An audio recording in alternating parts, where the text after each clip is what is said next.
छत्रपती संभाजीनगर तालुक्यातील पानगाव येथील शेतकऱ्याची लंपी आजाराने बाधित थेट जिल्हाधिकारी कार्यालयात आणल्याची धक्कादायक घटना घडली आहे। शेतकऱ्याची गाय गंभीर अवस्थेत असल्याने त्याने गावातील पशुवैद्यकीय डॉक्टरकडे मदतीसाठी धाव घेतली होती। मात्र डॉक्टरांनी उपचारासाठी थेट पैशांची मागणी केल्याचा गंभीर आरोप शेतकऱ्याने केलाय। शासनाकडून या आजारासाठी मोफत उपचाराची तरतूद असताना पैसे मागितल्याने शेतकरी संतापला। गंभीर आजाराने ग्रस्त असलेल्या आपल्या गायीला वाचवण्यासाठी शेतकरी थेट जिल्हाधिकारी कार्यालयात गेला आणि प्रशासनासमोर गाय ठेवत मदतीची मागणी केली। माझ्या गायीला जीवदान द्या अशी भावनिक हाक मारत शेतकऱ्याच्या डोळ्यातून अश्रू दाटून आले। या घटनेमुळे जिल्हाधिकारी कार्यालयासमोर वातावरण हळहळजनक झाले। या शेतकऱ्याच्या कृतीमुळे जनावरांच्या आरोग्य सेवेकडे प्रशासन किती निष्काळजीपणे पाहते यावर प्रश्नचिन्ह उपस्थित झाले। आणली तर कुठून आणली, काय त्याला रोग झालेला आहे, काय तपासण्या केल्या डॉक्टरांनी, काय हलगर्जीपणा आहे डॉक्टराचा। तिथं बसा, तुम्ही खाली बसा, काही टेन्शन नाही। आता बोला।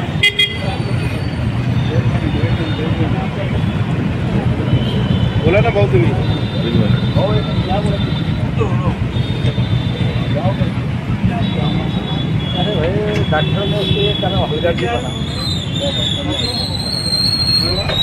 जे गायीचे मालक आहे त्यांचे अश्रू अनावर आलेले आहे।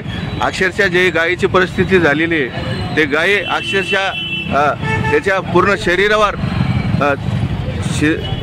जखमा झालेले आहे। आणि जे लोक आता पूर्ण महाराष्ट्रातले आपले मुख्यमंत्री आणि बजरंग दलचे कार्यकर्ते इतर हिंदू समाज गायीला माता मानतात, तरी पण आता गायीची परिस्थिती पहा।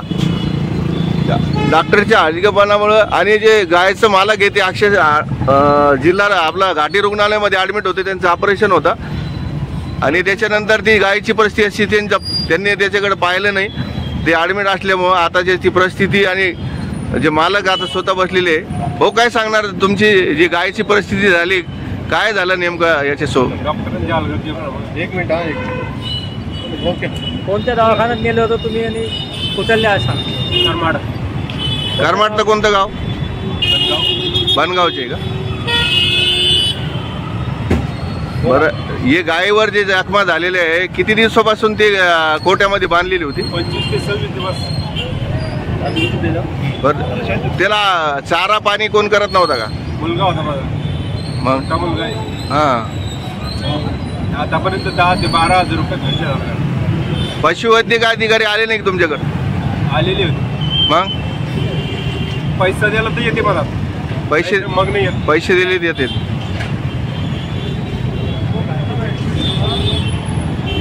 आता काय मागणी आहे तुमची, याच्या पुढे काय करणार?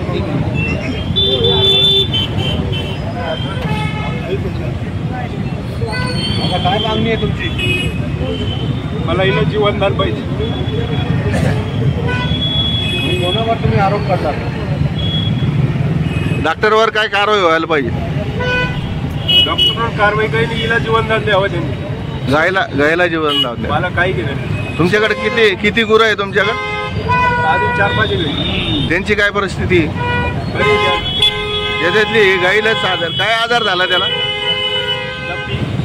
लंपी झालेला आहे। तुमचं काय नाव? नारायण। पूर्ण नाव आणि ॲड्रेस सांगा तुमचं। नारायण घागरी, बनगाव, तालुका जिल्हा संभाजीनगर।